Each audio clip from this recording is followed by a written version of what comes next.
Greetings, my friends, and happy Monday morning, bright and early. So today's episode of Matty Makes a Mess, we're going to be adding 100 amp hours to our existing battery bank. There's the new battery. Here's the existing batteries. So I've got a mess here, and I thought about taking you step by step through this. And I quickly realized, I've got to pay attention to what I'm doing here. I'm messing with a lot of power. So I'm going to show you a before and after, and then we'll explain it at the end. First thing I'm doing is I'm putting ring connectors where the alligator clips used to be for my solar chargers. All this time I've been using these alligator clips. Well, I'm going to put them on correct and put them on permanent or semi-permanent with the ring connectors that I've just cut these off and put the ring connectors on. Okay, so first thing I'm going to do is I'm going to make sure everything is clearly identified, either positive or negative. So most of these are already marked red or black. There are a couple of white wires here that I'm going to put a piece of red tape on the positive and a piece of black tape on the negative, just so when I go to hook all this back up, I'll know where everything goes. So as I start taking these negative wires off, I'm going to wrap the ends with this Gorilla Tape just in case I don't drop them against something metal and cause a big spark. So you got to be really careful when you're working with this. Is enough power here you could weld with this, and it all comes out at once if you touch something metal to the terminals or to a wire that's connected to a terminal. So if you don't know what you're doing, consult a professional. Don't consult Matty. So when this is all said and done, I'm going to have this 1,000-pound strength ratchet strap around it. Plus, I'm going to have a bracket here and brackets down the side and the back to keep the battery bank from moving forward or to the center. Moving over here toward the other side, I don't have a problem because it's up against the wall.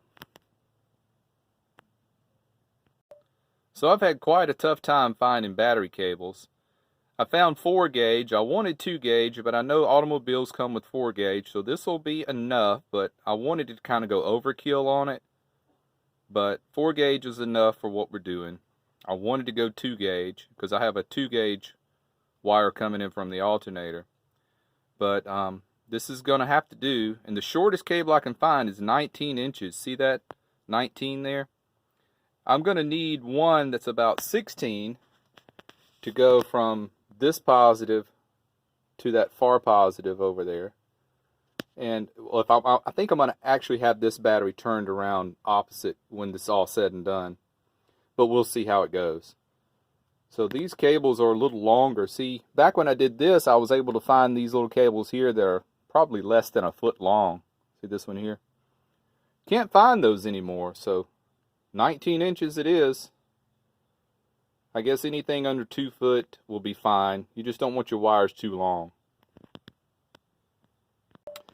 Okay, my friends, I am still alive. Okay, so my advice is consult a professional or consult 2 professionals, because you really need 2 people doing a job like this. One to secure the negative wire while you're hooking up the positive so it doesn't bump against something and cause a spark. Man, if I'd had 3 or 4 hands, it would have been so much easier. So let me explain what's going on here. So let's start with battery 1. We got a wire coming from positive to positive, and then a wire going from positive to positive from 2 to 3. Same thing with battery 1 and 2 and 3 for negative.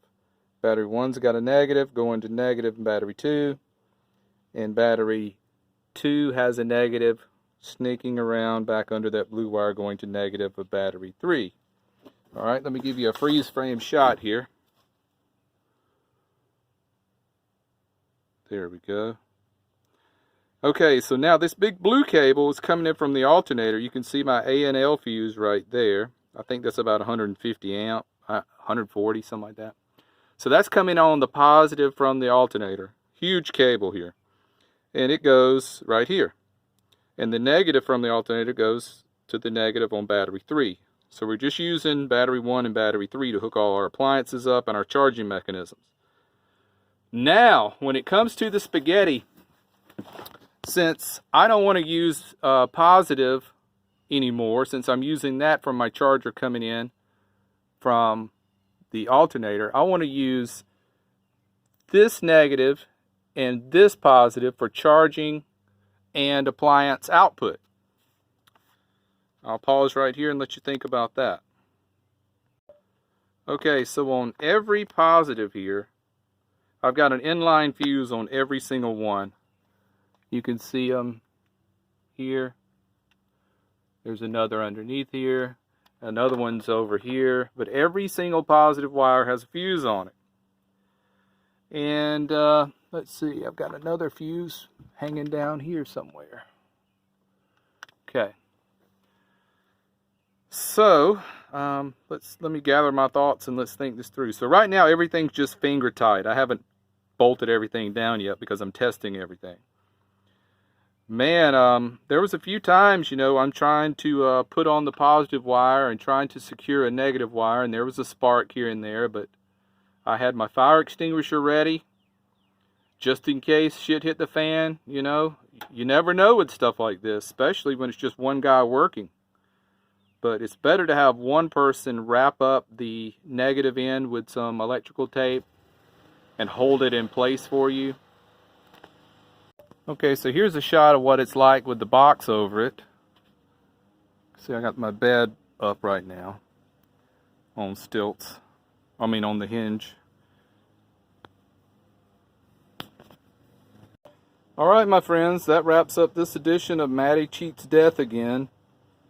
So everybody take care, be well, smash the bell.